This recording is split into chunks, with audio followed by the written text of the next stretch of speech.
Muy buenas tardes a todos los presentes, las personas que nos acompañan acá en la sede nacional en el José Celestino Mutis, y a las personas en las zonas.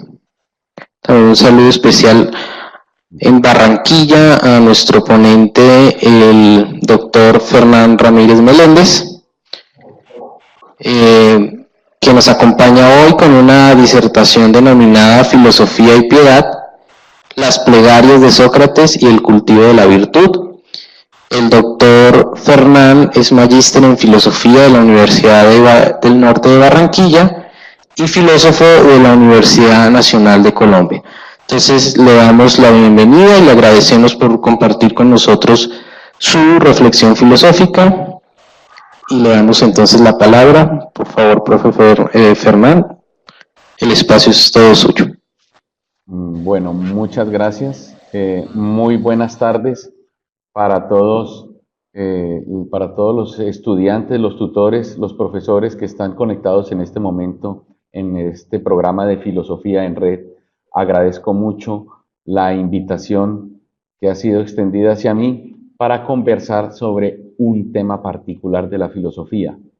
Yo he escogido este de filosofía y piedad, las relaciones de la religión de Sócrates y su filosofía. El tema, quisiera hablar un poco sobre la escogencia de la temática, obedece a una nueva interpretación, unas nuevas lecturas que se han desarrollado hace ya unas décadas sobre los diálogos de Platón. A pesar de que los diálogos de Platón fueron escritos hace más de 20 siglos, aún hay filósofos que apuestan por hacer unas nuevas lecturas, unas nuevas interpretaciones sobre puntos que en la tradición parecían cerrados o parecían de alguna manera categorizados de manera definitiva. Me refiero en particular a lo que comúnmente, eso ya es un lugar común, el del dualismo platónico. Entonces todo parte de ahí. En estas nuevas lecturas, en vez de ver unas divisiones donde tradicionalmente se han visto entre alma y cuerpo, entre el mundo de las ideas y el mundo de las sombras, en las escalas de la línea, en el mismo mito de la caverna. En las nuevas lecturas, ya voy a hablar de algunos autores y de dónde provienen y cuál es su interés, han visto más una integración que una radicalización de esos dualismos. Entonces todo surge a partir de ahí. Y entonces tuve la oportunidad de trabajar hace unos años en un proyecto de investigación en donde el objetivo era encontrar las relaciones entre la filosofía y la poesía griegas. La poesía griega se refiere en particular a la Ilíada y la Odisea, que son los textos, digamos, predominantemente culturales de la Grecia antigua, y la propuesta que hace Platón para releerlos desde ese momento. ¿Hacia dónde va el asunto? El asunto va principalmente en ver en Platón a un crítico de su religión tradicional, de la cultura griega tradicional, porque él está pensando en un proyecto de Estado, en un proyecto que está consignado principalmente en la República y posteriormente en las leyes. ¿Cuál es el papel que tendría la religión ahí? ¿Y qué tipo de religión es la que él está proponiendo? Entonces todo surge a partir de estas cuestiones. Tuve la oportunidad de trabajar ahí como asistente de investigación y posteriormente presenté una tesis de maestría sobre las oraciones de Sócrates y la formación del carácter. En este momento estoy diseñando un artículo en compañía, en coautoría con otro profesor filósofo sobre el papel de la oración, el papel de la plegaria en el cultivo de la virtud. Hay evidencias de que en los diálogos de Platón aparece Sócrates dirigiendo unas plegarias a los dioses. Tradicionalmente se había leído estos pasajes como si fueran retórica de Platón, o como si fueran unos añadidos, o como si fueran unos recursos literarios que nada pueden añadir a la propuesta filosófica. Pero resulta que ha habido autores, ha habido comentaristas que se han dedicado a desentrañar ese contenido filosófico de estos pasajes aparentemente aislados en los que Sócrates hace un juramento, hace una libación, hace una oración, hace una plegaria. Entonces, a partir de ahí, a mí me surgió la duda de por qué Platón ponía a Sócrates orando cuando la visión tradicional que uno tiene de Sócrates es la de un hombre muy liberal y hasta racionalista. La Ilustración nos dejó una visión de Sócrates como un racionalista. Entonces, ¿qué papel tendría la oración ahí? Entonces, bueno, ahí empecé el trabajo y pues yo les quiero mostrar a ustedes principalmente en esta conversación, que quiero que sea más bien un diálogo, que podamos aportar pues todos, yo creo que manejamos en general la filosofía antigua, cualquier persona que haya estudiado filosofía, pues debe empezar por la filosofía antigua y todos tendremos algo que decir de Sócrates y de Platón. Entonces, yo principalmente he diseñado esta charla en tres momentos que espero que sean breves. Voy a medirme mucho con el reloj para que haya un intercambio de ideas. El primer momento va a ser una comparación entre la religión griega y la religión que propone Sócrates. Ahí vamos a ver cuál es el giro y cuál es la novedad que el filósofo propone. Después vamos a analizar rápidamente un episodio muy típico de Sócrates que consistía en unas abstracciones mentales. Él, y lo cuenta en el simposio tanto al principio como al final del diálogo, tenía momentos de aislamiento. Y esto es muy interesante porque la filosofía finalmente es el ejercicio del pensar. Y para pensar hay que estar en silencio. Y para pensar hay que reflexionar y meditar. Y Platón nos consigna muy bien en sus diálogos que esto era cotidiano en el personaje de Sócrates. Pero lo que yo voy a analizar no es ese episodio que aparece al final del simposio en el que nos muestra 24 horas. Platón nos muestra a Sócrates meditando durante 24 horas. No es eso precisamente, sino que al final de las 24 horas, Platón dice que Sócrates elevó una oración al sol y se retiró. ¿Cuál es el significado filosófico de este episodio? Y por último, voy a mostrar eh, el diálogo en donde se consignan la mayor cantidad de oraciones de Sócrates en alguno de los diálogos, que es el Fedro. Es un diálogo complejo. Quien lo haya abordado se dará cuenta que es, es multitemático. Y son pocos los autores que se han puesto de acuerdo en cuál sería la idea principal de ese diálogo. Pero ahí hay cuatro oraciones. Vamos a analizar una que es muy famosa, que es la oración a Pan. Y nos vamos a dar cuenta cuál es la relación que existe entre la oración, la plegaria y la formación del carácter, el cultivo de la virtud. Bueno, entonces espero que hasta ahí pues todo haya quedado relativamente claro y pues si alguna persona de los que están escuchando quisiera hacer algún aporte, pues enseguida le damos la palabra. Bueno, muy bien. Entonces, un lector juicioso mm, puede encontrar diferentes interpretaciones acerca de los rituales religiosos en los diálogos de Platón. Ha habido comentaristas que se han dedicado a mirar qué aspectos de la religión griega tradicional se superponen en la propuesta platónica, por ejemplo, y ha habido otros que se han dedicado a desentrañar la propuesta de Platón para diferenciarla de la religión griega tradicional.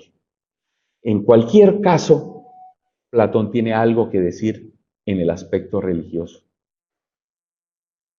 Es muy importante aclarar en este momento que los griegos no tenían una palabra para referirse a religión. La palabra religión tiene una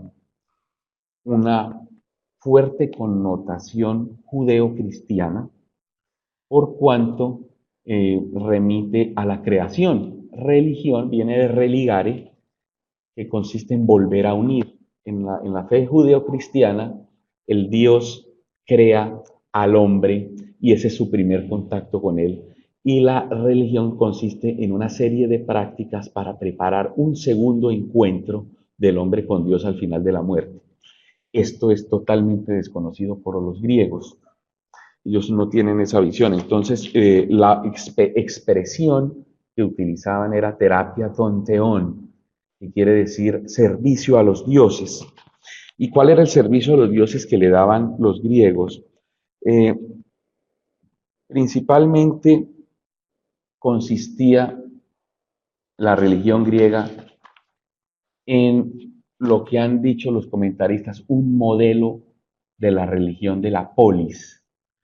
Pues sabemos nosotros que el concepto de polis en Atenas, esa visión de ciudad, esa visión de la relación del ciudadano, del animal político, pues también tenía unas relaciones que arreglar, que normalizar con las deidades. Entonces, el modelo de la religión polis intenta integrar tres estructuras: la polis, el mundo de la polis y la dimensión panhelénica. La polis era la práctica religiosa particular del ciudadano, que consistía principalmente en la adivinación, en el oráculo, que era un rito que todos los griegos pues practicaban para saber cuál era el destino de las personas, la moira. Ustedes saben muy bien que para los griegos los dioses no intervenían en el destino de las personas, eso ya estaba de alguna forma determinado. Y eso era lo que los griegos buscaban cuando acudían a donde un oráculo y llevaban a sus infantes. El mundo de la polis, que es un poco más amplio, que tiene que ver más con las relaciones de los ciudadanos, tenía la práctica del sacrificio. Y los festivales panhelénicos, donde todas las ciudades griegas se encontraban y entonces ahí de alguna manera pues comulgaban, a pesar de que cada ciudad tenía sus propias leyes y su propia religión. Entonces, eso es lo primero, ese primer concepto de la religión griega es importante tenerlo porque es a ese concepto al que Sócrates le tiene algo que decir. Entonces, miremos la diapositiva. Aunque la posición dominante durante el último milenio en el mundo occidental ha sido la de una estricta separación entre filosofía y religión, ustedes saben que el problema de la fe y la razón es un problema medieval y tiene su cumbre, digámoslo así, en Santo Tomás, cuando separa el conocimiento filosófico del conocimiento teológico y ahí no hay ninguna relación. Pero esta división para la religión griega y para el mundo griego era desconocida. Lo que se quiere decir aquí es que para Sócrates la oración y la filosofía no son incompatibles. Y entonces esto nos lleva a iniciar esta investigación con la pregunta: ¿cuál es la relación entre las oraciones de Sócrates y la formación del carácter? Entonces, en este proyecto, pues principalmente se plantearon estos objetivos. El objetivo general era demostrar el vínculo entre las oraciones de Sócrates y la formación del carácter. Y como objetivos específicos, es decir, como estos pasos que uno debe seguir para lograr el objetivo general, y estos objetivos específicos, que eran tres, canónicamente son tres, obedecieron a cada uno de los capítulos que se desarrollaron en la tesis, tienen lo siguiente: mostrar evidencias textuales de que la práctica religiosa de Sócrates contiene una noción de reciprocidad ajustada a la razón. Voy a explicar ahora mismo qué significa ese concepto de reciprocidad, que quiere decir intercambio. Yo hago algo, tú me das algo. Esa visión de la relación entre Dios y los hombres, Sócrates también la analiza, o más bien propone algo distinto. El segundo objetivo es proponer el significado filosófico de la oración de Sócrates al salir el sol, justo después de reflexionar inmóvil durante un día completo. Vamos a ofrecer qué teorías hay ahí, que han dicho los comentaristas de por qué Sócrates duró un día completo ahí de pie y cuál es el significado filosófico que nosotros vemos a partir de esta lectura de ese episodio. Y por último, ofrecer una lectura de las oraciones de Sócrates como expresiones de su práctica religiosa vinculada a la filosofía. Bueno, muy bien, miremos esta imagen. Esta imagen es extraída de una película que recomiendo muy bien para cualquier persona que quisiera tener una ilustración sobre los diálogos de Platón, que se llama Sócrates, de Roberto Rossellini. Fue una serie de películas de personajes históricos, películas hechas para televisión, no fueron para cine, por eso son tan densas. Esta es de Sócrates, fue de 1971 y eso obedece a una visión del cine italiano en ese momento, que más que pensar en el hilo conductor de la película, miraban eran las unidades de las escenas. Y entonces lo que hace Rossellini es coger unos diálogos y en los episodios más importantes de esos diálogos reunirlos en una cinta que gira en toda alrededor del juicio. Pero pues si uno se pone a mirar con detenimiento la película, se va a dar cuenta que esas unidades, que esas escenas son bien independientes una de otra. Entonces, en esta escena aquí se ve a un sacerdote. Este sacerdote tiene un gallo en la mano y está extrayéndole las vísceras y poniéndolas en un pequeño altar. Alrededor, eso se ve en toda la película, alrededor está pues la familia que contrata al sacerdote para hacer el culto. ¿En qué consistía el culto? El culto consistía en un sacrificio. Un sacrificio. Hay comentaristas, antropólogos principalmente, esos no son filósofos, son antropólogos de hace más o menos 100 años, que han dicho que lo central de la religión griega estaba en el sacrificio. Y el sacrificio tenía como objetivo fundamental hacer una petición al Dios, y por eso la oración y el sacrificio van juntas, porque el sacrificio es la acción y la oración contenía los argumentos por los cuales se buscaba convencer al Dios para obtener su beneficio. En eso consiste la reciprocidad. Entonces, miremos esta frase que es extraída ahí de la película. Teodoro te ofrece estos huesos y esta carne para que puedas aspirar su aroma. Escucha, Asclepio, su pedido. Asclepio, el nombre griego de Esculapio, que es una deidad del siglo V y IV que llegó a las polis griegas y arrasó, por así decirlo, con todos los dioses a los que ellos les hacían culto para obtener sanación, principalmente Apolo. Llegó Asclepio y arrasó con todos ellos y fue, digamos, se posicionó como ese dios de la salud. Y hasta el día de hoy nosotros conocemos al dios Asclepio en el símbolo que tienen los médicos de una espada rodeada por una culebra, por una serpiente. Ese es al dios Asclepio, al dios de la salud. Entonces, ¿qué pasa en la película? En la película ocurre que Sócrates se da cuenta de este sacrificio, se da cuenta de este sacerdote y entonces hace una reflexión interesantísima. Y es esta, que Sócrates rechazó el sentido puramente mercantil de los sacrificios. Es decir, para los griegos no había importancia si la persona tenía una vida virtuosa, si la persona llegaba purificada, si la persona estaba en condiciones de rendirle un culto al Dios, sino simplemente se dedicaban a ofrecer el sacrificio, hacerlo de la mejor manera posible. Utilizaban himnos, utilizaban aromas, utilizaban animales y utilizaban oraciones. Todo eso para convencer al Dios de obtener un beneficio material. Entonces Sócrates lo que hace es Y esto está en los diálogos en varias partes, no solamente en la película, obviamente, por eso la película es una extracción de lo que aparece en los diálogos. Lo que hace Sócrates es cuestionar cómo es posible que un hombre le pida con un gallo, poca cosa en todo caso, que le proteja de la muerte.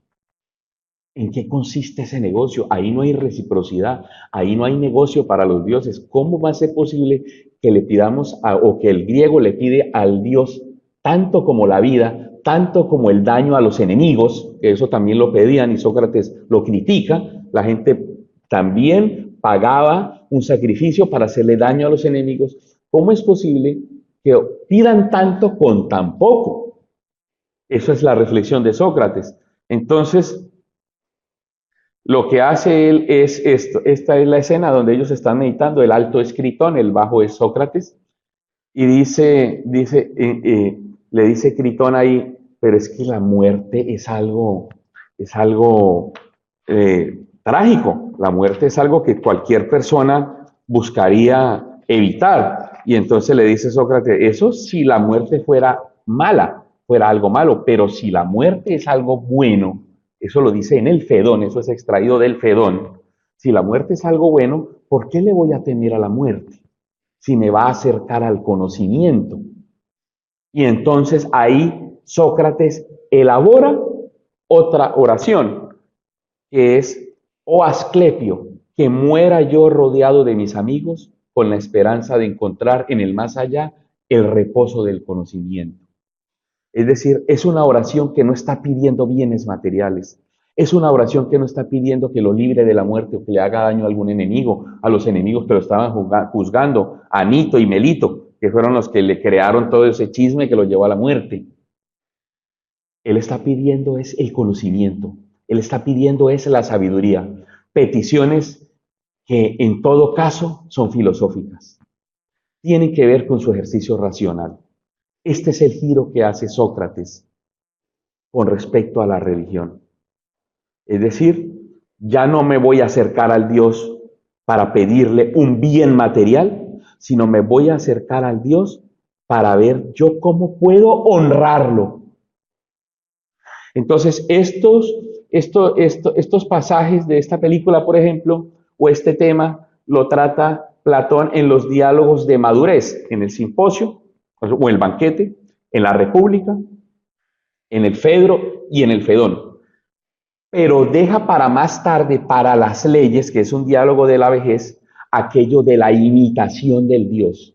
Que la religión en último término consiste en imitar al Dios. Y como el Dios de Platón es matemático, y eso está claro en el Timeo, como el Dios de Platón es matemático, la única manera que yo tendría para imitar ese Dios es incorporar ese orden del cosmos a mi alma.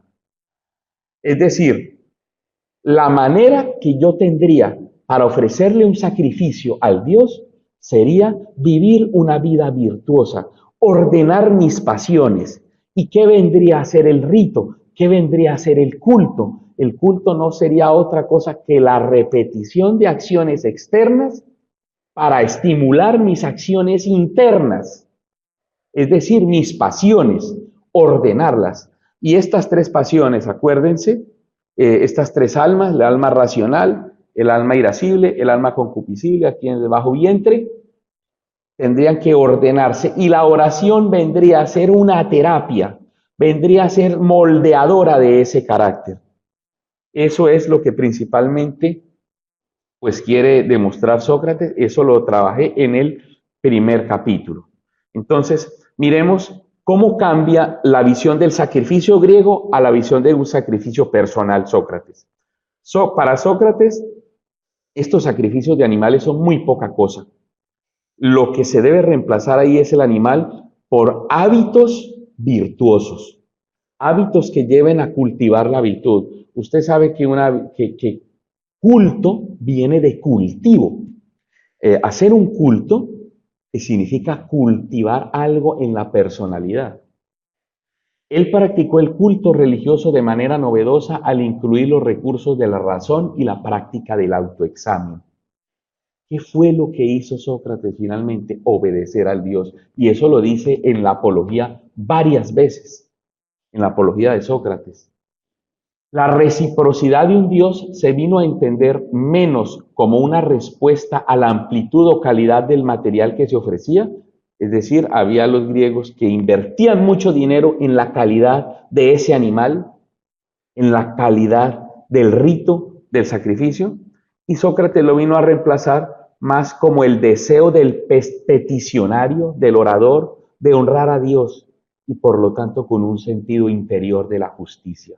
Entonces ya ese adorador no se podía acercar al Dios de cualquier manera.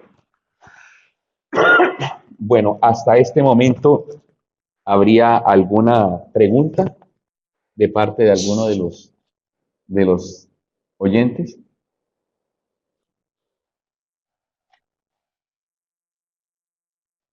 Bueno, vamos a seguir entonces. Para Sócrates, el único bien es la virtud, lo cual significa que los hombres no deberían pedir a los dioses ninguna ganancia material particular. Al contrario, sugiere que el único sacrificio que se podría ofrecer es el carácter virtuoso del peticionario.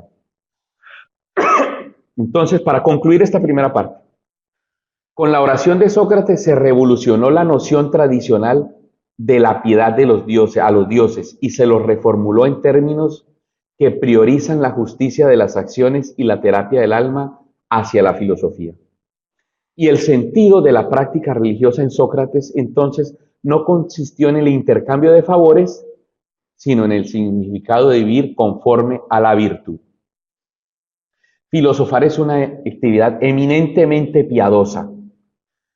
Miremos esto, y esto está en la Apología para quien la haya estudiado detenidamente. Él va de un lado a otro investigando y averiguando en el sentido que el Dios le había dicho que lo hiciera. Él está obedeciendo a Apolo.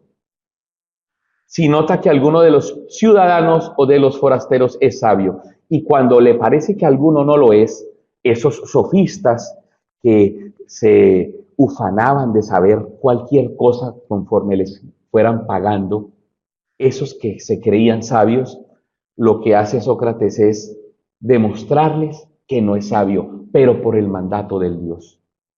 Él está obedeciendo a su Dios y eso lo dice él varias veces.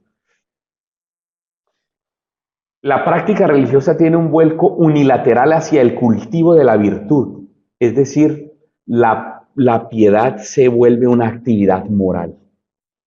La esfera ritual tradicional que tenía que ver con un comercio de bienes se transforma en una actividad ética y moral en Sócrates.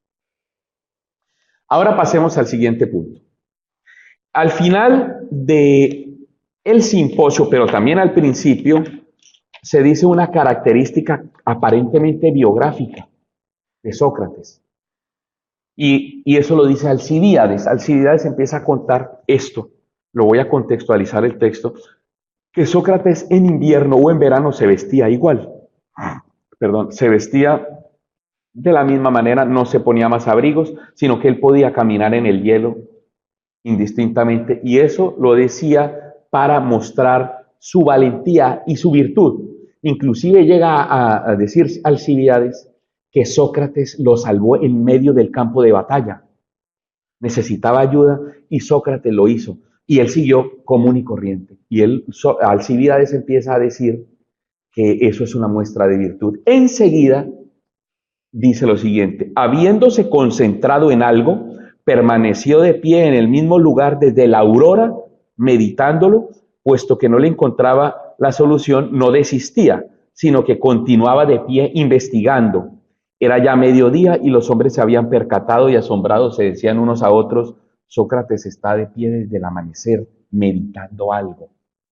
Finalmente, cuando llega la tarde, unos jonios, después de cenar, y como era entonces verano, sacaron afuera sus petates y a la vez que dormían al fresco, le observaban por ver si también durante la noche seguía estando de pie. Y estuvo de pie hasta que llegó la aurora y salió el sol. Luego, tras hacer su plegaria al sol, dejó el lugar. Eso está en 220 CD simposio, en la notación tradicional de los diálogos. ¿Cuál es el significado filosófico de esto? Muchos autores se concentraron en la habilidad de Sócrates de permanecer un día de pie, concentrado en algo. Estoy seguro de que si alguno de nosotros intentara permanecer 24 horas de pie meditando en algo, tendría no pocos problemas con sus congéneres, con sus vecinos, en su trabajo. Entonces, ya Platón nos está poniendo en una situación difícil que tiene Sócrates, que es haber permanecido de pie. De hecho, sus vecinos, las personas que están alrededor, se dan cuenta de esa actividad y saben muy bien lo que él está haciendo a pesar de que está en silencio, que es pensar. Pero aquí lo interesante es, oye, ¿y por qué hizo eso? ¿Por qué hizo eso? ¿Por qué al final rezó o elevó una plegaria? Dice, proseuxámenos es el verbo, elevó una plegaria hacia arriba. Es lo que quiere decir el verbo. ¿Qué quiere decir eso? Entonces, hay 4 argumentos. El primero es de un médico, lo voy a decir rápidamente. El primero es de un médico, hace más de 20 años ya publicó un artículo en compañía con otro autor, en donde decía que Sócrates en esas 24 horas era enfermo. Él había tenido un ataque de epilepsia, sufría de epilepsia pasiva. Es decir, no esta en la que hay un ataque, pues, del cuerpo y pues las personas empiezan a morderse y esto, sino es una epilepsia pasiva en donde la persona queda ausente. Eso es lo que principalmente propone el Sócrates epiléptico. Quiere decir, es un episodio parcial simple, esos aislamientos. El argumento del trance es otro que tiene que ver con esta lectura que hay entre esta diferencia que hacen los antropólogos entre trance y éxtasis. El éxtasis de la religión es más bien lo que habría tenido Sócrates, porque el trance se refiere más a movimientos, a ruidos, se hace en grupo, hay una crisis. Ustedes saben que en los rituales del trance se pretende repetir los movimientos de los estertores de la muerte, porque con el trance, la palabra trance significa el paso de la muerte a la vida, y eso se hace de manera ritual. Entonces, en el trance hay movimientos que evocan a la muerte, que acordémonos cuando el bailarín o las personas o los chamanes o las personas que en el vudú, en varias regiones del mundo se hace este tipo de rituales, empiezan a moverse y se quedan quietos, como el movimiento del estertor, la muerte, y otra vez vuelven con el mismo movimiento. Estos rituales de paso, que los estudian principalmente los antropólogos, sería uno de los argumentos de que sería lo que Sócrates estaría teniendo, pero no como trance, sino como éxtasis. El éxtasis es inmóvil, el éxtasis se hace en silencio, el éxtasis normalmente se hace en soledad, no hay crisis, sino que hay privación sensorial. Hay recuerdos y hay inclusive alucinaciones. Entonces, eso sería lo primero. Lo que ocurre es que este argumento no cabría dentro de una interpretación que nosotros estamos tratando de dar, por cuanto que el éxtasis o el trance es algo involuntario. Y resulta que nosotros lo que pretendemos mostrar es que la práctica ritual de Sócrates es voluntaria. Entonces, los 2 primeros argumentos, que son los del Sócrates epiléptico y el del trance, quedarían por fuera por esa condición de ser involuntario. El argumento racionalista lo proponen varios filósofos, quienes hayan estudiado algo de la filosofía antigua tienen conciencia de estos nombres: Blastos, Gregory Blastos, por ejemplo, Liar, y la filósofa que está viva, Martha Nussbaum, que es muy conocida, de Nueva York, es una filósofa pues importante, que es mediática, y pues ella tiene una visión de Sócrates en la que principalmente lo que quiere decir es que Platón, al poner estos episodios en los diálogos de Sócrates, estaba utilizando la ironía, este método socrático que pretende mostrar el significado de algo con su contrario. Esa es la ironía. Solo sé que nada sé, pero sí sabe y sabe mucho. Pero esa es la ironía. Entonces, Martha Nussbaum y estos otros filósofos han querido ver en estos relatos religiosos, han querido ver más bien la ironía y la ironía llevada al extremo. ¿Sí? Entonces, el daimonion de Sócrates, el demonio interno de Sócrates, que nunca le habló, eso hay que decirlo, el demonio era una señal, pero no era una voz. Nunca escuchó palabras de esa señal. Sentía algo. ¿Sí? Entonces, Gregory Blastos y Martha Nussbaum han dicho, eso es un recurso. Eso es un recurso porque finalmente no es otra cosa que el ejercicio de la razón. El ejercicio de la razón haciendo de las suyas, diciéndole a Sócrates qué debes hacer y qué no debes hacer. Esta es una lectura racionalista de la religión y esta es la que ha imperado principalmente motivada por la Ilustración, motivada por estas lecturas racionalistas, modernas, en los que la religión no tiene nada, ningún espacio. El problema es, y eso lo hace notar un autor canadiense que se llama Mark McFerran, que también es un comentarista importante de Sócrates, que el problema es que ¿cómo puede criticar la razón algo que es principalmente irracional? Esa es la pregunta. ¿Cómo desde la razón se pretende, digamos, cuestionar, criticar algo que de suyo supera la razón o está al margen de la razón? Entonces, ahí está, esto queda ahí en suspenso. Y entonces vamos al último argumento, que es el argumento del rito en la formación del carácter. Miremos esto, miren. Quienes hayan practicado alguna vez la oración ritual, por ejemplo, rezar la liturgia de las horas, ¿sí? Rezar los salmos, rezar a determinada hora, sabe que se presentan muchas cosas que compelen a evitar ese rezo. Pues mire, el hecho de que Platón haya puesto a Sócrates a elevar una plegaria al sol después de un día completo de estar de pie, lo que quiere mostrar no es otra cosa que ese ritual tiene un valor mayor que si se hubiera hecho en circunstancias normales. Porque es que Sócrates se hubiera puesto de pie enfrente a su casa y hubiera elevado, los griegos rezaban de pie y con las manos elevadas, y hubiera puesto a elevar una plegaria al sol. Recién levantado, pues eso qué mérito tiene, no tiene ningún mérito, hubiera pasado pues desapercibido. Aquí la cuestión no son las 24 horas de la reflexión. Aquí la cuestión es que después de esas condiciones adversas, de no haber comido, de no haberse movido, de no haber hecho otra cosa, él cumplió con el ritual. Y eso obedece al contexto en el que está Alcibiades contando eso, lo del hielo, lo de la batalla y esto. Entonces, ¿por qué no hay ni una sola palabra en el texto? Ahí no dice qué fue lo que rezó, qué fue lo que dijo, no lo dice. Solamente dice que elevó la plegaria y se retiró.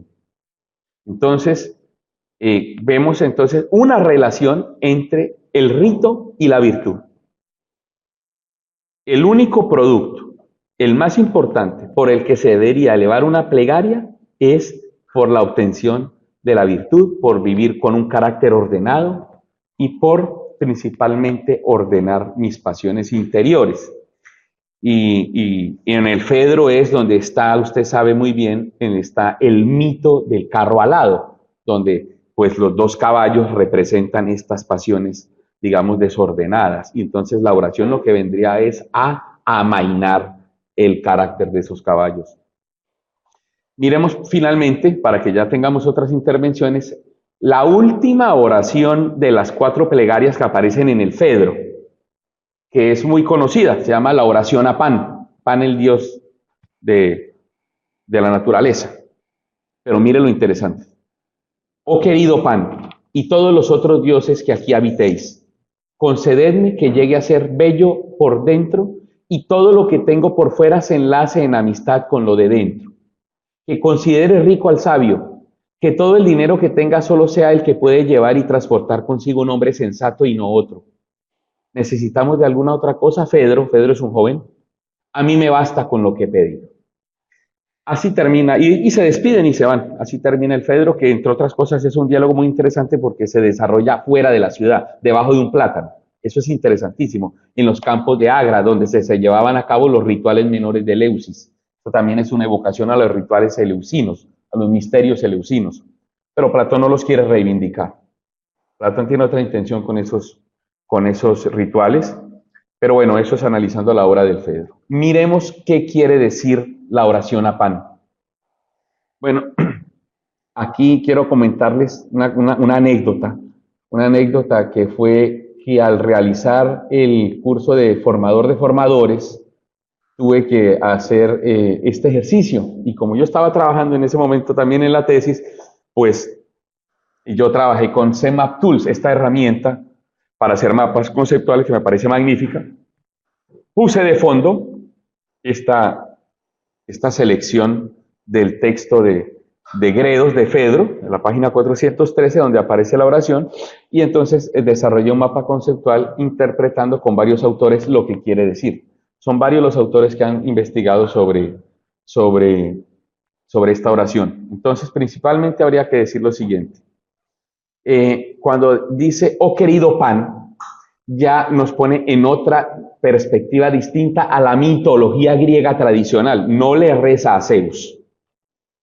No le eleva la plegaria a Zeus, ni a Apolo, ni a algún otro de los dioses del panteón. A Pan. Pero no solamente a Pan, sino a los otros dioses. Eso es una clave pitagórica. Es más el lugar que el personaje mitológico. Clave pitagórica también es la oración al sol, por supuesto. Ustedes saben que Platón perteneció a los pitagóricos, era matemático. Entonces él está pensando más en esos dioses. Los pitagóricos eran una comunidad filosófica y religiosa también, le rendían culto a los números. Entonces Platón está pensando más en esto, ¿sí? Y la filosofía se hace en comunidad, ¿sí? A todos los dioses que aquí habitéis, ¿sí? Las cosas de los amigos, lo tengo ahí en el mapa, al final, pide todo esto también para mí, ya que son comunes las cosas de los amigos. La filosofía se hace en comunidad. Es interesante tenerlo en cuenta. Sócrates pide al dios Pan el logro de la armonía de su vida interior con la interior, lo que indica claramente la subordinación socrática de la primera a la segunda, de la vida exterior a la vida interior. El rito en su condición de hábito es una acción externa que busca modelar las acciones internas de acuerdo con la virtud. Y debido a que el adorador, que podría ser también filósofo, busca ajustar sus decisiones según la justicia, es posible afirmar que la oración le hace más bien a él que al Dios. Miremos más análisis de esa oración. Eleva una plegaria. No es propio de los que se van a poner en camino que hagan una plegaria la práctica exterior del rito, que llegue a ser bello por dentro. Y ese es el rito. El rito es la práctica exterior. Y esa práctica exterior lo que busca es estimular, mover todo el interior. Y ese interior está, ahí en la oración está claramente, está relacionada con la antropología platónica, ¿sí? Que tiene que ver con las tres almas. Miremos muy bien. Mire, y de sabiduría, moderación material y templanza. Ahí están las tres almas. La sabiduría, que considere rico al sabio, ¿sí? La sabiduría. Quien la posee tiene la riqueza. Lo segundo, que todo el dinero que tenga sea solo el que puede llevar y transportar consigo un hombre sensato. La moderación material, que no es la misma para todos. La medida la pone cada uno. La que puede llevar un hombre sensato y no otro. Es decir, la medida la pone usted. La moderación la pone usted. Usted mismo se modera. Yo lo pensé. En las leyes hay una cosa muy interesante. En las leyes, que es un libro de la vejez. Ahí Platón dice que la mejor manera de educar en la virtud es la borrachera. Y uno dice, ¿cómo va a ser eso? Claro, es un libro de política, está pensando en el ciudadano. ¿Por qué la borrachera? Porque en la borrachera la persona se desinhibe por completo y es ella misma la que se pone los límites. Eso está en las leyes y eso vale la pena investigarlo. Y por último, la templanza. A mí me basta, cuando le habla a Fedro, la templanza, que es esto que está aquí en el bajo vientre, que protege contra los excesos. Entonces, fíjese usted que esta oración, que puede pasar desapercibida, que ¿por qué va a rezar Sócrates? Es un recurso literario. Fíjese todo el contenido filosófico que tiene. El contenido filosófico es que yo cumplo con un ritual. El ritual, ¿qué significa la palabra ritual? Yo no hice este marco conceptual porque me hubiera extendido y pues hubiera sido más complicado. Pero el rito se refiere a la costumbre de celebrar algo, a la costumbre, a los tiempos, a los espacios. Eso significa al paso de lo profano a lo sagrado, al paso de un tiempo y un lugar profanos a un tiempo y un lugar sagrados. Eso es el rito. Y el ritual se refiere más a la manera de celebrarlo. El ritual se refiere más a las instrucciones. Entonces, fijémonos cómo el rito viene a complementar el ejercicio de la razón. ¿Por qué razón? Porque el rito busca formar en la virtud. Y la virtud en Sócrates es conocimiento. Acordémonos del concepto de intelectualismo moral. Para Sócrates ser moral es conocer. De manera que en la oración se está conociendo. En la oración yo estoy buscando la virtud. En la oración también estoy buscando formar mi carácter, templar las pasiones. Entonces, esto es lo que busca Sócrates y Platón al mostrar una visión distinta de la religión. Entonces, bueno, principalmente esto era lo que yo tengo como conclusiones, podría ser esto. La plegaria de Sócrates puede leerse como uno de los ritos que él ofrecía a la divinidad sin una pretensión mercantil, con el fin de fortalecer su cuerpo, su resistencia y su carácter conforme a la virtud. Y una oración coherente con la razón es una petición a los dioses para lograr en todo lo que se hace vivir de acuerdo con la razón y llegar hacia la verdad y a la virtud.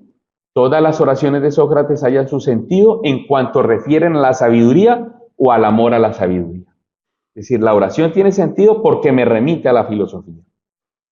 Entonces, fijémonos que estamos lejos de los problemas de la fe y la razón. Tampoco podemos decir que Platón esté aportando desde antes a su posición al problema de la fe y la razón. No era tampoco el asunto. Entonces, aquí lo que se quiere ver principalmente es que es un recurso.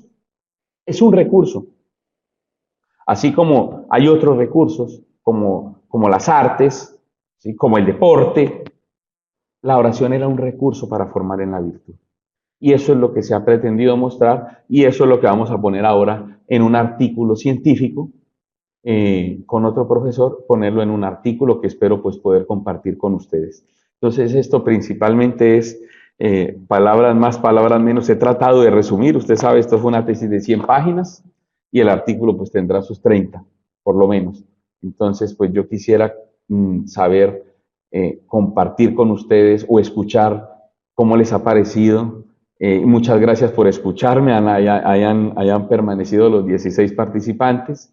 La bibliografía es muy amplia, pero para esta exposición, pues principalmente la edición de Gredos, hay otras ediciones ya en español del Fedro, la película de Rossellini, ahí está citada de acuerdo con la norma APA, eh, y este libro que fue el que a mí me iluminó, que fue el de Smith, está en inglés. Esto, hay que decirlo, que la mayoría de material sobre este tema está en inglés. Razón y religión en la filosofía socrática. Ahí hay una serie de artículos, esto se consigue en internet, ¿sí?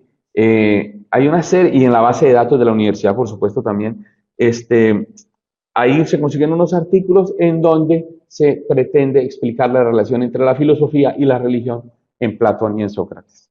Bueno, muchas gracias.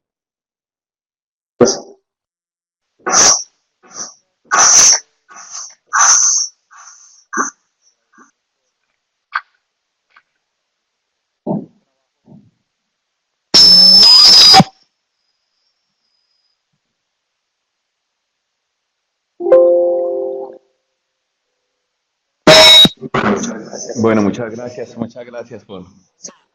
Sí, no, los libros no están en español. Estos libros tengo que decirlos que este está en inglés y los otros libros también de otros autores que yo cité, pues están en inglés. En español hay muy poco y es como de los años 40. Hay un libro de los años 40 que es La religión en Platón. Y pues, pero no tiene estos acercamientos de las lecturas contemporáneas, que es muy importante tener ese telón de fondo, porque sin ese telón de fondo no hay cómo integrar los elementos irracionales a la filosofía, sin ese telón de fondo, sin estas nuevas hermenéuticas de la filosofía platónica. No, ¿cómo lo hice? Pues no es un inglés difícil, pero recuerdo que pues yo leo más o menos un 70%, pero hay una estrategia muy buena, se la voy a decir, me parece que vale, este espacio también es para compartir recursos, ¿no? Entonces yo le voy a decir lo que yo hacía, porque fueron muchos libros en inglés y era esto. Yo cogía un párrafo más o menos largo, lo copiaba y lo pegaba en el traductor de Google. El traductor de Google por lo menos me soluciona el asunto del vocabulario. Si usted tiene un mínimo conocimiento de gramática en inglés, usted ya puede organizar y ya puede llegar a una comprensión del 90-95%. Entonces, así principalmente fue que lo hice. Y pues claro, pues el conocimiento mínimo pues, que puede tener en inglés una persona profesional, usted sabe que pues ya en este momento pues el inglés es algo indispensable. ¿Y por qué el inglés? Porque, bueno, yo quería hablar algo de eso.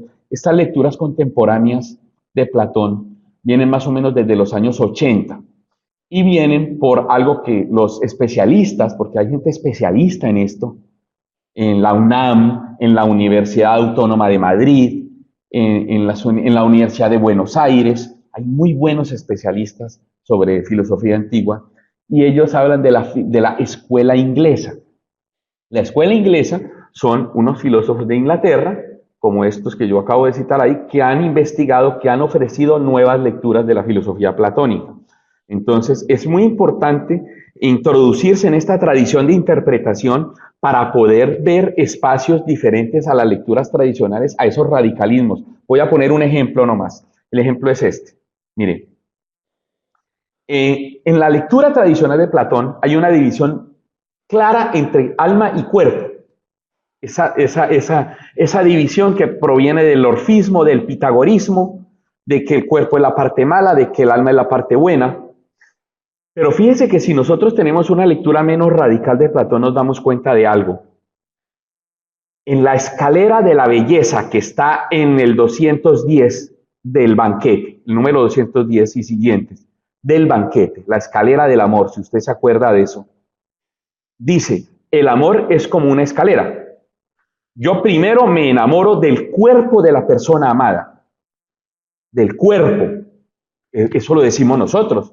Es decir, nosotros tenemos un refrán que todo entra por los ojos. Pues Platón pensaba exactamente igual. Uno primero se enamora del cuerpo, después se enamora del alma, sigue el siguiente escalón, del alma de la persona.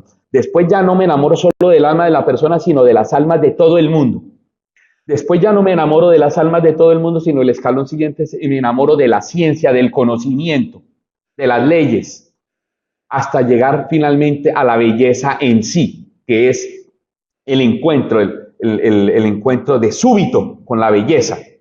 Entonces, fíjese, en la lectura tradicional, el cuerpo es una cárcel, pero en una lectura, en una hermenéutica, en donde no se radicalicen esos dualismos, el cuerpo viene a ser una puerta de entrada.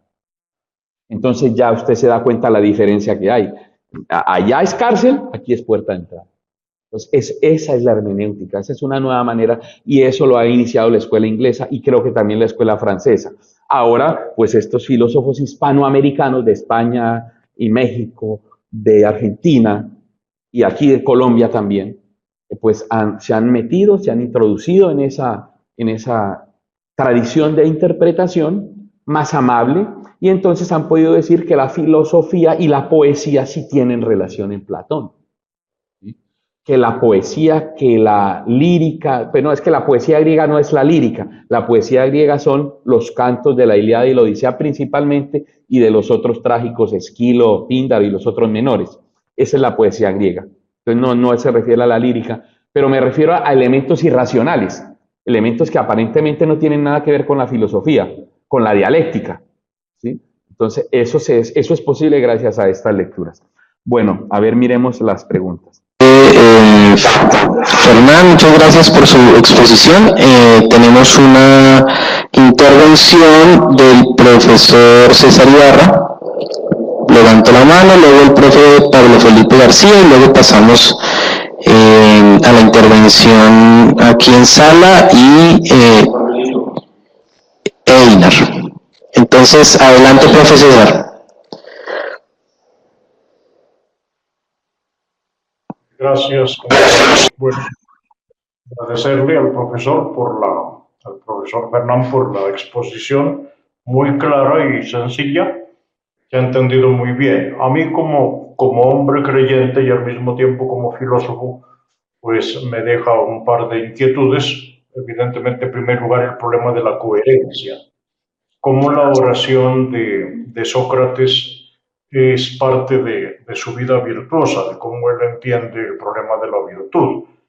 Es un hombre que vive de acuerdo a lo que piensa, que no se deja llevar por las pasiones tan fácilmente y que en su oración muestra esa coherencia entre la vida y lo que se cree, que es tan complicado, ¿no? Pues la crítica de Jesús a los fariseos, por ejemplo, es muy clara en el sentido de que no son coherentes entre lo que dicen y lo que hacen. Entonces me parece a mí que el concepto de virtud, que después con Kant pues va a ser tan importante, nos puede ayudar a nosotros como filósofos a llegar a esta parte de lo que hace Sócrates, en el sentido de ser un hombre que tiene una fuerte espiritualidad que se manifiesta en la oración que hace como parte de esa coherencia con la virtud en la que vive. Esa en primer lugar. Luego pues hay una crítica a la oración que hacemos, porque generalmente nuestra oración, como decía el profesor Fernán, sí es una oración interesada. Generalmente nos acordamos de Dios cuando estamos en problemas y lo olvidamos cuando no estamos en problemas. Es una oración muy mercantil y en ese sentido pues tendríamos que poner como en duda pues la forma en que hacemos la oración los cristianos, pues entre los que me incluyo yo. Y lo otro pues interesante también pues que podamos ver estas relaciones entre los filósofos y sus creencias y sus costumbres, porque la división entre la fe y la razón de la que hablaba el profesor Fernán, que va a tener en la edad moderna y en la edad contemporánea pues tan radical, y la separación, el estatuto propio que va a adquirir la teología a finales de la Edad Media, pues hacen que la fe y la razón cojan caminos distintos, y en ese sentido como que el filósofo creyente se siente como un animal raro, porque para ser filósofo habría que ser ateo, o habría que ser comunista, pero es muy difícil entender la actitud del filósofo creyente, que también es una posición muy interesante desde Santo Tomás hasta nosotros. Entonces yo agradecerle al profesor porque ha sido un buen refrigerio filosófico. Hemos podido conocer una arista de la filosofía socrática muy interesante y al mismo tiempo un tema en el que podemos profundizar. Me parece muy interesante. Yo le agradezco al profesor Fernán y me alegra pues de haber entrado a Filosofía en Red esta tarde porque ha sido un momento muy agradable. Muchas gracias, profesor. Muchas gracias. Profe Fernán, si le parece vamos a recoger las inquietudes y al final usted es tan amable y nos da respuesta. Adelante, profe Pablo Felipe García. Buenas tardes. ¿Me pueden confirmar que me escuchan? Un poquito bajito, por favor hablas más fuerte. Bueno, ahí. Perfecto, adelante. Bueno, dentro del mismo marco en el cual se inserta César en relación al discurso que se tiene, pero desde la orilla de la no creencia, desde mi actitud atea frente al compromiso que tengo como filósofo, veo claramente dos cosas. Primero que todo, el ejercicio de la oración como dispositivo de encuentro con la divinidad. Entonces, parto del hecho primero que todo que si bien el profe comenta la relación como vínculo con la razón socrática, me pone en discusión con todo lo que tiene que ver con la tragedia escrita por Esquilo, que tiene que ver con el Prometeo encadenado. Sobre todo cuando Prometeo roba el fuego a los dioses, se lo entrega a los hombres, el fuego simboliza el conocimiento, Prometeo es encadenado, en Monte Caucos es castigado por haber otorgado esa posibilidad al ser humano de conocer el fuego y por ende el conocimiento. Entonces, ¿hasta qué punto la oración, la divinidad posibilita ese encuentro con el conocimiento? Sería una negación de ese vínculo con la razón que podría ser el ejercicio que permitió Esquilo. Prometeo, primero, eso segundo. Entonces, el vínculo del carácter sí mercantil de la oración, porque contiene una búsqueda o un interés de intercambio, no solamente de un Dios hacia el creyente, sino del creyente hacia Dios. Sí veo que hay directamente en la oración un vínculo totalmente mercantil. Segundo, me gusta mucho el concepto de la borrachera en Platón. Creo que es lo que hay que más rescatar. De acuerdo muy bien a Bataille cuando decía que en iglesia son los prostíbulos, hablando un poquito de la transgresión que debe existir a la hora de transitar dentro del conocimiento no instituido, y esto está muy marcado dentro de la postura deleuziana y Foucaultiana de pervertir a Platón. Es elementos interesantes para tener en cuenta. También dentro del concepto de éxtasis, me gusta mucho lo del éxtasis, sobre todo cuando Bataille habla el éxtasis como la posibilidad mística y sexual en la obra, por ejemplo, de Bernini, que tiene que ver en la escultura de Bernini sobre la éxtasis de Santa Teresa, de que el éxtasis también es un impulso sexual que posibilita el encuentro con el autismo, que vendría a ser el conocimiento.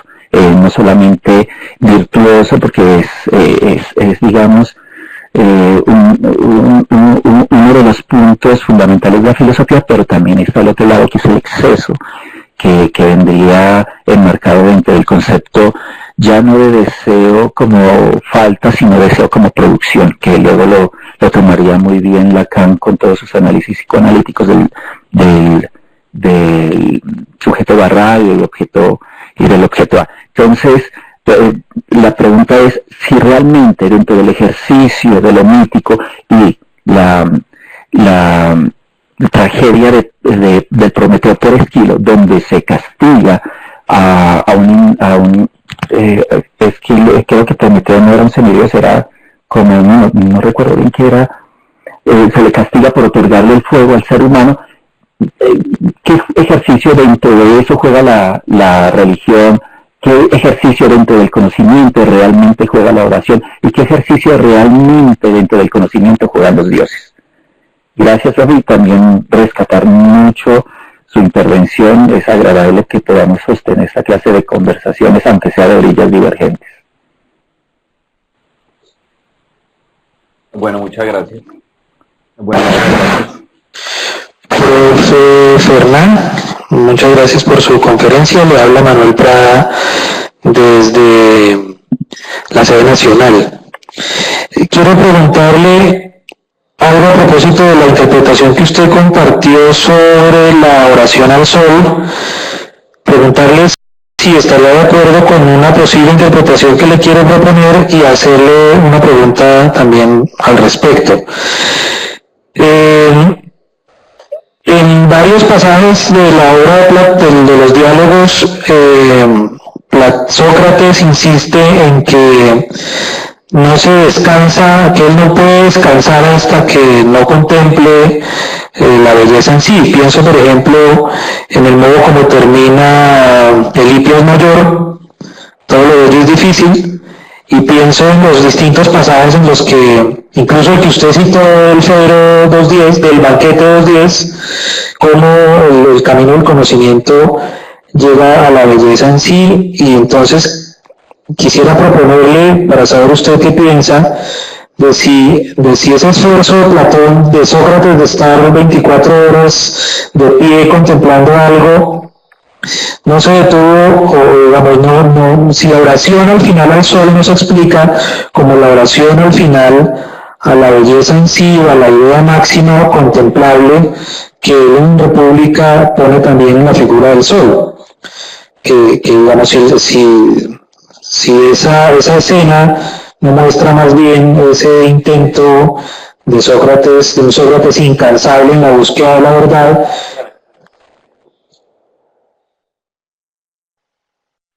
Sí. Sí, yo... que hasta que no termina de llegar a lo que quiere llegar, no descansa. Esa es un primer comentario, pregunta, si usted coincidiría en esa apreciación. Y la otra cosa que quiero comentar es que en las oraciones que hace Sócrates, usted hace énfasis en el esfuerzo del filósofo de coherencia o, digamos, en el esfuerzo que se pone en la práctica ritual como formación del carácter, de la virtud. Pero ¿no cree usted que hay que la oración y la oración como formación de la virtud no tiene un carácter responsivo, no tiene un carácter de respuesta a los dioses, y en ese sentido hay algo que convoca previamente a la iniciativa del filósofo, hay algo, de hecho en la escena del sol, uno puede poner el énfasis en que Sócrates estaba meditando y duró lo que duró, pero también uno puede poner el énfasis en sobre qué recaía la meditación, qué fue lo que lo convocó, qué fue lo que lo llevó a esa situación, habiéndose concentrado en algo. Digámoslo así, en la actitud del filósofo hay algo que lo convoca, hay una cosa que es donada, y entonces no soy yo el que tomo la iniciativa de formarme en la virtud, sino que, claro, eso se exige, pero eso es un movimiento segundo, es un movimiento de respuesta a la convocación de los dioses. Y eso, por ejemplo, está de algún modo puesto en la oración a Pan, ¿no? Uno puede orar diciendo, haz que yo logre que pase tal cosa, pero Sócrates le pide a los dioses que le concedan. O sea que también hay un acto segundo, hay un acto de respuesta de algo que es donado. Profe, gracias. Bueno, muy bien, lo entiendo. Profesor Fernán, muy buenas noches, le habla Ina Monroy también de aquí, de la sede nacional. No tengo, digamos que una pregunta así bien formulada, sería más como invitarlo de pronto a elucidar en torno a lo que usted plantea sobre la oración a Pan, a partir de un fragmento de una sentencia de Periandro de Corinto sobre Meleta Topal, ¿sí? Si de alguna u otra manera lo que Sócrates está haciendo en ese momento no es precisamente como una especie de actualización de esa sentencia de Periandro. Heidegger, en un curso del 41 sobre Anaximandro, comete por un lado el error de atribuirle esa sentencia a Anaximandro, no es a Anaximandro sino a Periandro, y la interpretación que Heidegger hace de total es lo ente en total. Más allá de la interpretación de Heidegger, cuando usted hacía, digamos que toda esa elucidación en torno a la estructura de la oración, y cuando, digamos que Sócrates, como bien lo dice Manuel, responde mediante esa oración, es quizá, a mi juicio, una especie como de pasar de lo que en su momento Periandro decía, Meleta Topal, al que tiene esa clara relación de lo macro-microcosmos, ¿sí? Que luego Sócrates, como ya usted bien lo ha señalado, pues lo va a llevar de un nivel del cuidado de aquello que pueda ser nombrado con Topán sin tener una traducción como la que de pronto pueda ser tan licenciosa como la de Heidegger, pero sí, digamos que luego aplicar o interpretar eso desde la perspectiva del gnosis se auto.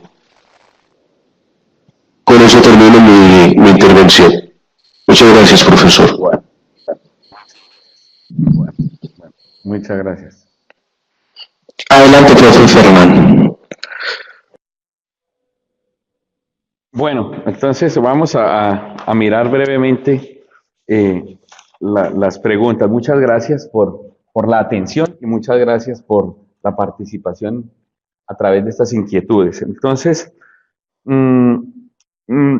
muchas gracias al profesor César. Yo también, pues, he sido creyente, todavía lo soy, y tuve en la Universidad Nacional una experiencia compleja que fue la de estudiar con filósofos declaradamente ateos.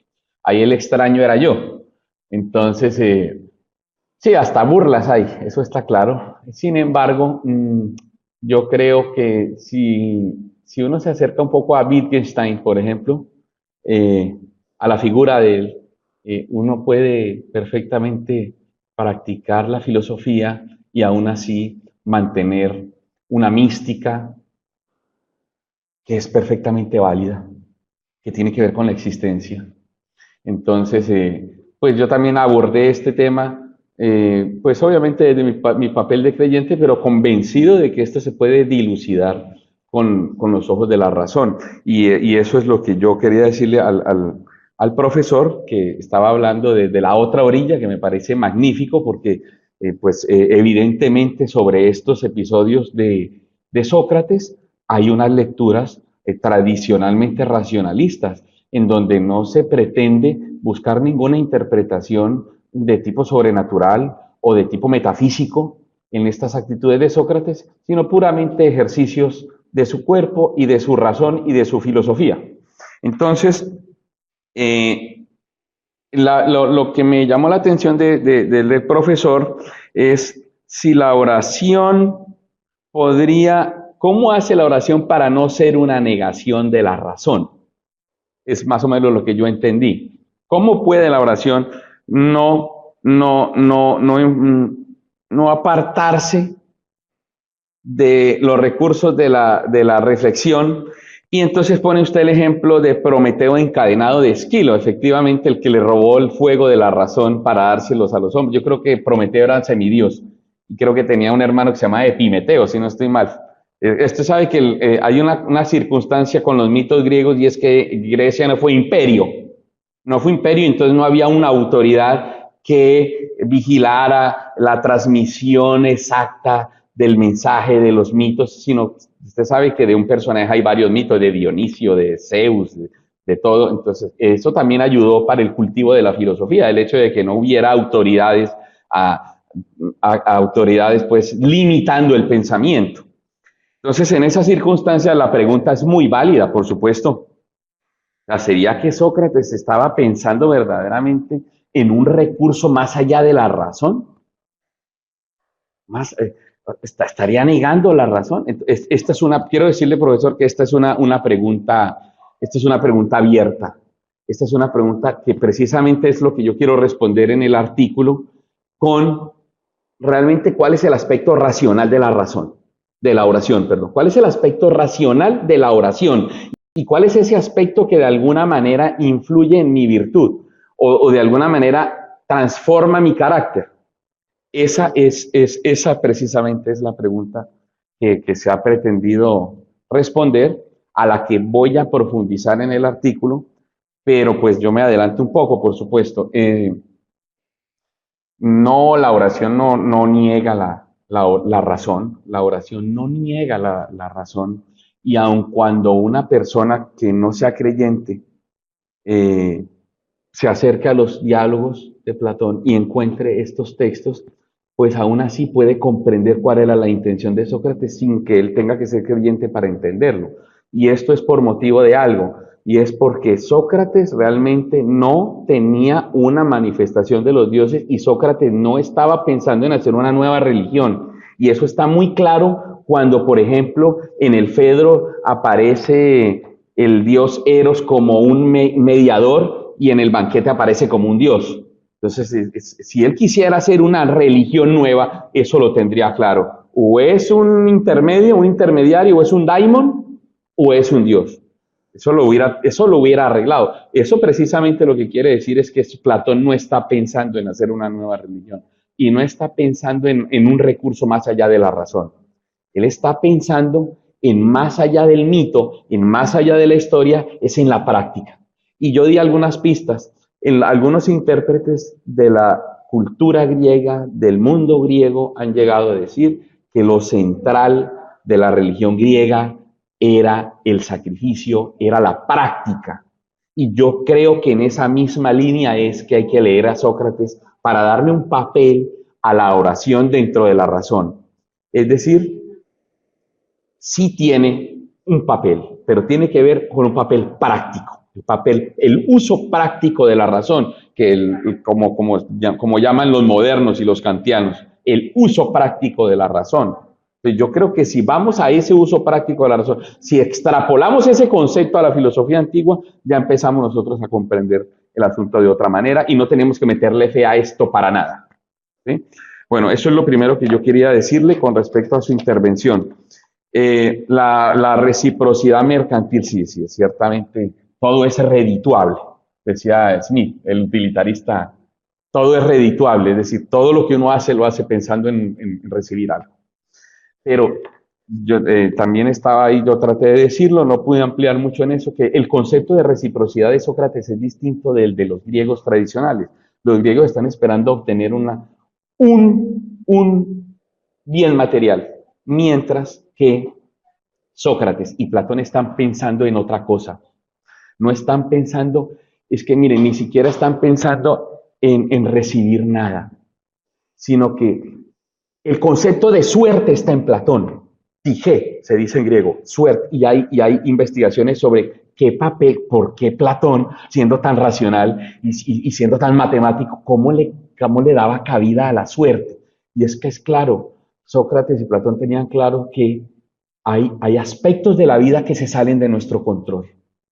Inclusive en ese propósito del conocimiento y de la virtud, hay cosas que se salen de control. Y pongo el ejemplo, la última frase de la apología de Sócrates, la última frase, cuando ya el hombre ya va directico pues al veneno, él se hace una pregunta, bueno, ¿quién estará mejor? Si ustedes que se quedan aquí pensando que están bien porque están vivos, o yo que voy a partir de acá porque estoy convencido de otra cosa, eso solo lo sabe el Dios. Así termina la apología. Es decir, hay unos aspectos que definitivamente los seres humanos no pueden controlar. Entonces él está pensando en eso. Y lo que yo no puedo controlar no es la muerte, no es el enemigo, no es que tengo estas carencias, sino él está pensando en lo que no puedo controlar, es en mi ignorancia. Yo quiero salir de esta ignorancia y yo por eso le pido al Dios que me dé el conocimiento. Entonces, es una reciprocidad, digamos, mercantil, pero no con bienes materiales, sino con bienes filosóficos de la razón. Bueno, Platón es visto por Foucault, la lectura de la filosofía antigua de Foucault, pues también tiene muchos contradictores. Foucault tiene unas interpretaciones muy puntuales de algunos aspectos de la filosofía griega que bien vale la pena pues cotejar con otros comentaristas. O sea, Foucault es apenas uno entre varios y entonces hay cosas en las que pues yo personalmente difiero, ¿sí? Pero bueno, ahí está. En cuanto al éxtasis, la posibilidad mística y sexual del éxtasis de Bernini, claro, yo dije que el éxtasis era una actividad con movimiento, que producía amnesia, ¿sí? Que no había recuerdos. Y no, ciertamente es en ese sentido del éxtasis que no es el de Sócrates. Sócrates era trance, que era más, pero trance es el del movimiento y éxtasis es el del silencio. El trance es el del baile, el éxtasis es la persona que entra en un estado de mística. Entonces, Teniendo clara esa diferencia, esa distinción, entonces yo no hablaría de éxtasis sexual, porque en el éxtasis no hay movimiento, sería el trance. Y la relación sexual tiene que ver más con trance, del paso de un estado a otro estado. Ese es el trance, por eso es un trance, porque se pasa de un estado al estado de placer, ¿no es cierto? Bueno, y en cuanto a lo de la escalera, sí, mire, hay una lectura que un profesor me estaba haciendo acá de los 24 horas. Sí, mire, yo escribí ahí en el chat, este artículo de Rosenmeyer del 62. Este es es de referencia, este artículo. Y también hay otro artículo le voy a poner, se lo voy a escribir, que también se puede conseguir en internet. Espera, a ver, aquí lo tengo. Espera un momentico. Jackson, el artículo de Jackson, las oraciones de Sócrates. Lo voy a copiar aquí en este momento, en el chat. Este se consigue más fácilmente en internet. En ese artículo comienza diciendo una lectura que hay de esas 24 horas, y es esta que obedece a la belleza en sí, que es que en las 24 horas él estaba meditando y llegó al éxtasis, llegó a la cumbre de su meditación, encontrándose con la belleza en sí, y que la oración al sol, al final de esas 24 horas, vendría a representar ese encuentro con la belleza en sí. Esa es una lectura, esa es una interpretación, existe, ya la han dado, efectivamente. Si esas 24 horas y si esa oración sería el encuentro definitivo, es decir, Platón habría puesto ese episodio para decir, mire, Sócrates llegó a la belleza en sí en este momento. Esa interpretación existe. Eso quería decirlo y aparece ahí en ese artículo. Entonces, ahora otra cosa, si la oración es iniciativa de los hombres o de los dioses. Bueno, es muy interesante la pregunta, porque hay que aclarar que el concepto de revelación es cristiano. En la religión cristiana es la única en la que Dios busca al hombre. El rasgo típico del cristianismo es el Dios revelado, el Dios que se deja ver. Los griegos no tienen nada que ver con eso, nada que ver con eso. ¿Sí? Lo que sabemos es que Atenas rendía cultos permanentes a los dioses, por lo menos hasta cuando se cayó a la época clásica. Cuando vino el helenismo, entró una decepción en el pueblo, porque pues habían ocurrido invasiones, se había caído pues la democracia, la corrupción, y entonces ahí bajó la intensidad y aparecieron otras propuestas y otras espiritualidades, por decirlo con algún término. Entonces, yo pienso que la oración aquí, en la antigüedad griega, es iniciativa de los hombres. Es iniciativa de los hombres. Entonces, bueno, eso. Bien, y bueno, la última intervención del profesor Einar, pues estoy de acuerdo. Yo no conozco lo de la sentencia de Periandro. Yo tengo que buscarlo para poderle responder pues adecuadamente, para no ponerme aquí a inventar. Profesor Einar, le agradezco mucho por su intervención. Mire, perdón, ¿era Sócrates esquizofrénico? Claro, esa es una de las teorías del Sócrates epiléptico. Si Sócrates padecía alguna enfermedad mental. Y la conclusión de esa reflexión es esto: eso realmente no aportaría nada a la figura que Platón quiere dar de Sócrates. El hecho de que Sócrates sea un enfermito, que sea epiléptico, que tenga ausencias y que se quede así como bobo, pues mirando hacia el cielo, o que sea esquizofrénico, que no distinga las realidades, por ejemplo, eso poco aporta al personaje que Platón nos está mostrando de Sócrates. Porque a nivel personal, se lo quiero decir, yo leo a Sócrates como un personaje. Cuando usted lee a Jenofonte y cuando usted lee a las ranas de Aristófanes, que son los tres personajes antiguos que nos nombran a alguien llamado Sócrates, usted se da cuenta de que es un personaje literario. ¿Usted cómo va a decir que el personaje real de Sócrates es el que describe Platón en sus diálogos? Pues verdaderamente, si usted lee los diálogos o los libros de Jenofonte, pues tiene otra figura y hasta más humana, me parece. Y ni hablar pues de la burla que hace Aristófanes. Entonces, bueno, Sócrates, yo pienso más, es un personaje literario, un personaje filosófico, porque el personaje que murió en el 399 a.C., eso nadie hizo una biografía de él. Entonces, bueno, eso era lo que yo quería decir. Podemos poner la actitud de Sócrates como una fe filosófica tal cual como desarrolla Hafster dicho concepto. Bueno, mira, hay una cosa que yo quiero comentarles. Es muy interesante lo siguiente. Yo había estudié algo de teología y allá aprendí que el cristianismo había recibido aportes de la filosofía griega, del derecho romano y de la religión mesiánica israelita. Sobre esos tres suelos. Joseph Lortz, la historia de la iglesia desde la perspectiva de las ideas, se llama el libro de Joseph Lortz. Dice, el cristianismo cayó sobre estos tres suelos. Pero,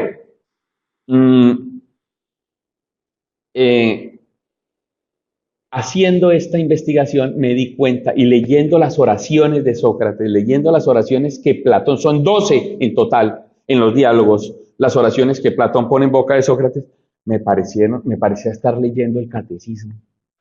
Me parece, pero yo pensé que el aporte de la filosofía, el aporte de Grecia a la filosofía, al cristianismo era la filosofía, pero no, el aporte de Grecia también tenía que ver con la religión y la religión socrática y platónica, porque si usted se pone a leer oraciones antiguas del cristianismo, están en la misma línea de la formación de la virtud.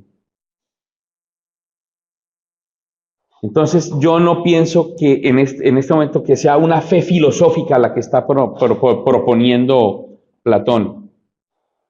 Una fe filosófica, una fe reducida a los recursos de la razón.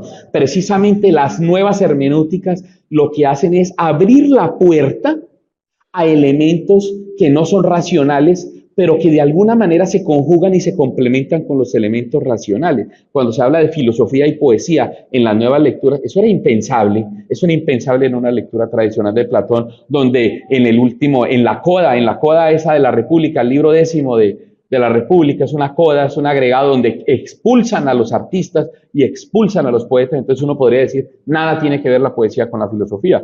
Y fíjese que sí. Si usted lee la República, no desde el último libro del 10º, sino todo lo que ha desarrollado en el libro 2 y 3 de la crítica a la poesía, entonces usted se da cuenta, Platón no quiere reducir la oración o los elementos a la razón, a la filosofía. Hay una manera de integrar esos elementos no racionales a la. Bueno, recordar a Derrida y su tarjeta postal para comprender lo que usted comenta de Sócrates como personaje conceptual. Bueno, muy interesante, vamos a buscarlo. Tampoco, pues, Derrida me parece bien complejo, entonces yo no lo he explorado mucho, entonces vamos a buscar la tarjeta. Bueno. Profesor Fernán, bueno, por un lado agradecerle esa precisión que hace, porque sí es importante que los estudiantes que están conectados en la webconferencia y quienes posteriormente escuchen, es importante que tenga claridad sobre el Sócrates histórico y el personaje platónico. Entonces, eso no se puede, digamos, que confundir así tan deportivamente. Respecto a la intervención que yo hacía de si esa, digamos, que escena que se representa ahí sobre la oración a Pan pudiese ser en alguna medida una reinterpretación de la sentencia de Periandro de Corinto, yo con mucho gusto le paso a su correo algunas lecturas que hay respecto a ese texto, incluso el fragmento en griego como tal. Entonces, en el transcurso de mañana le estaría facilitando esa información. Bueno, señor, usted es muy amable. Te lo agradezco mucho. Profe Fernán, ¿le parece si podemos dar voz al chat? La profe Ivania, Diego David, creo que ya le habías dado respuesta. El profe Tyron también está haciendo una pregunta en el chat. Y el en Yopal, Mauricio Arias. Entonces, si por favor usted nos quiere dar respuesta a esas inquietudes. Sí, yo ya hablé un poco de la fe filosófica. Yo comprendo, que creo entender la pregunta del profesor Mauricio. Si esa es una lectura que es la lectura racionalista, la que yo había nombrado de Blastos, Gregory Blastos principalmente, es el comentarista destacado que tiene esta lectura de una fe filosófica, donde dice que la señal, ¿se acuerda? La señal, el daimon, eso es un recurso literario de Platón, porque realmente lo que está ocurriendo ahí es el recurso de la razón trabajando detrás de la verdad.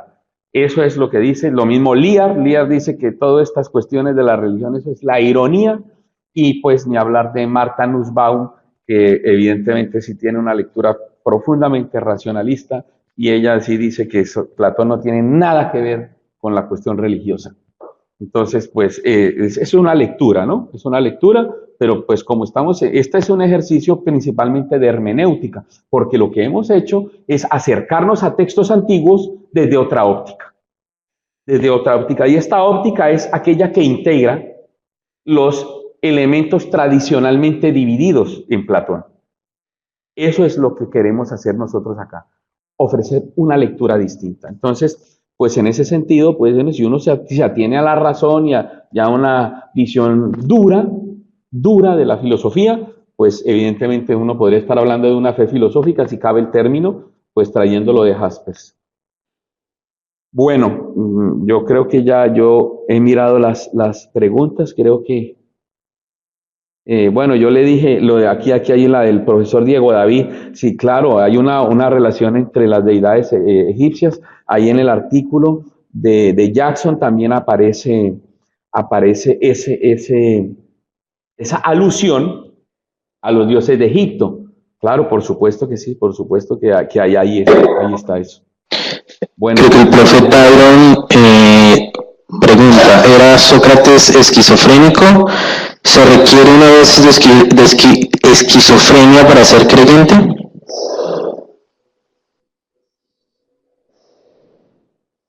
Bueno, Sócrates, yo creo que, como dije yo anteriormente, realmente no aportaría nada a la lectura que de Platón hace Sócrates, de Sócrates hace Platón, perdón.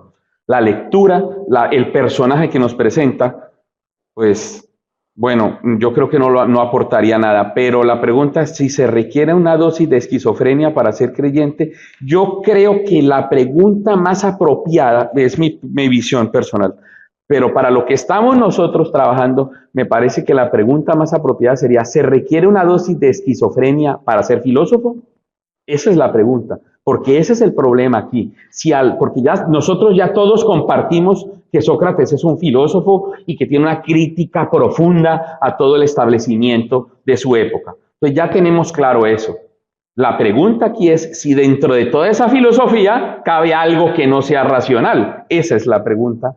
Porque obviamente, mire, la pregunta así como está, que si se requiere una dosis de esquizofrenia para ser creyente, eso lo responde San Pablo. Eso lo responde San Pablo en la Biblia, la locura de la cruz. La locura de la cruz. La locura de la cruz es eso. Yo para creer en eso tengo que estar loco. ¿Ah? Para seguir a Cristo tengo que estar loco. Eso está claro. Pero la pregunta es, para ser filósofo, que soy una persona racional, estoy llamado a la virtud, estoy llamado a adquirir hábitos, a practicar otro tipo de hábitos más racionales. ¿Hay espacio para la esquizofrenia? ¿Hay espacio para la irracionalidad? Pues creo que Aristóteles ya empezaba a responder algo sobre eso cuando en la Poética decía que la irracionalidad, la locura era una parte para la creación.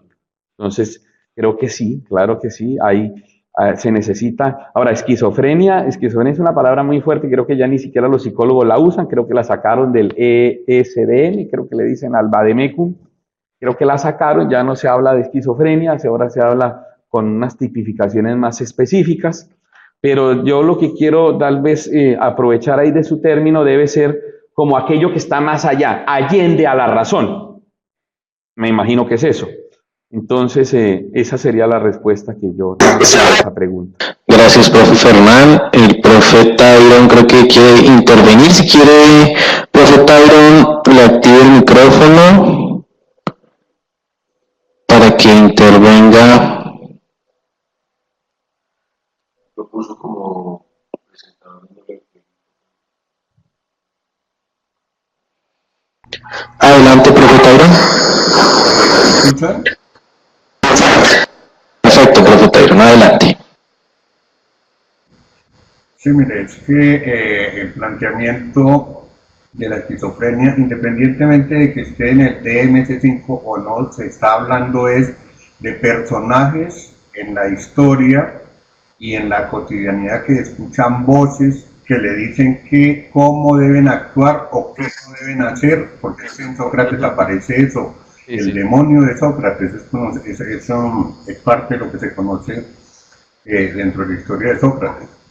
Pero además, porque cuando se realiza una oración a una deidad no es un diálogo necesariamente entre muchas personas, un diálogo en el sentido en que hay dos personajes que hablan, sino que en general sucede que alguien habla y el otro no contesta, pero en el caso de que se escuchan voces, sí hay alguien que contesta. Recuerde, por ejemplo, la historia de Abraham, la historia de Moisés, historias de personajes que escuchan voces y le dicen qué es lo que debe hacer, ¿sí?